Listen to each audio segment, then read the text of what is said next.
Hello বন্ধুরা, আশা করি সবাই ভালো আছেন। আজকে আমরা কথা বলবো আমাদের দেশে খুব পরিচিত এবং সাশ্রয়ী একটি সবজি বাঁধাকপি নিয়ে। অনেকে বাঁধাকপি শুধু তরকারি হিসাবে খায়, কিন্তু জানেন কি এই ছোট্ট সবজিটির ভিতরে লুকিয়ে আছে অসাধারণ স্বাস্থ্য উপকারিতা।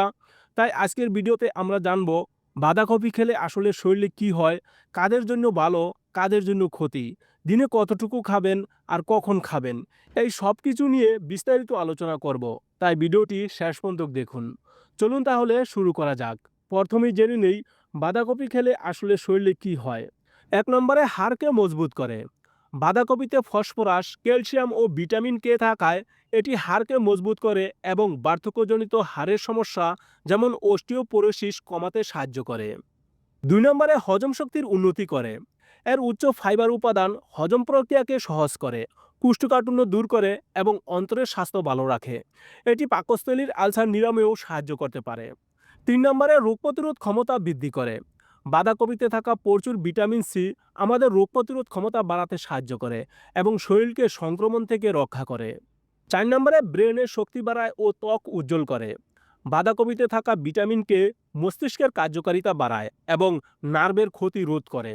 অন্যদিকে ভিটামিন সি কোলাজেন উৎপাদন বাড়িয়ে ত্বককে রাখে উজ্জ্বল ও সতেজ। ৫ নম্বরে হার্ট ভালো রাখে ও ক্যান্সার প্রতিরোধ করে। অ্যান্থোসায়ানিন নামক অ্যান্টিঅক্সিডেন্ট থাকার কারণে এটি রক্তচাপ ও খারাপ কোলেস্টেরল কমাতে সাহায্য করে, যা হৃদরোগের ঝুঁকি কমায়।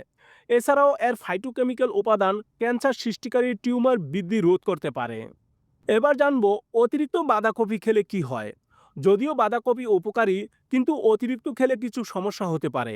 যেমন ১ নম্বরে পেটের সমস্যা হতে পারে।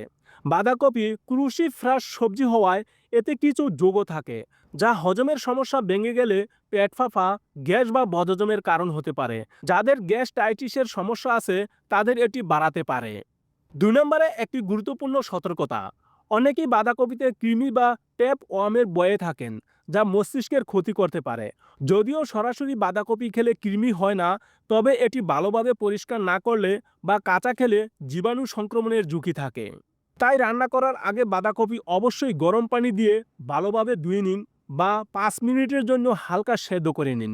এতে জীবাণু দূর হয়ে যায়। এছাড়া থাইরয়েডের সমস্যায় ভুগছেন এমন ব্যক্তিরাও চিকিৎসকের পরামর্শ নিয়ে বাঁধাকপি খাওয়া উচিত, কারণ এটি আয়োডিন শোষণে বাধা দিতে পারে। এবার জেনে নেই দিনে কতটুকু খাওয়া নিরাপদ।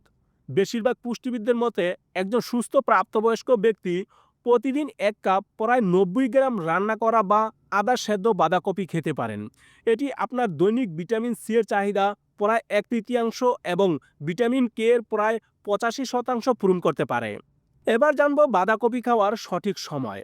বাঁধাকপি হজম হতে কিছুটা সময় নেয়, তাই এটি খাবারের সবচেয়ে ভালো সময় হলো দুপুরবেলা বা দুপুরের খাবারের সাথে।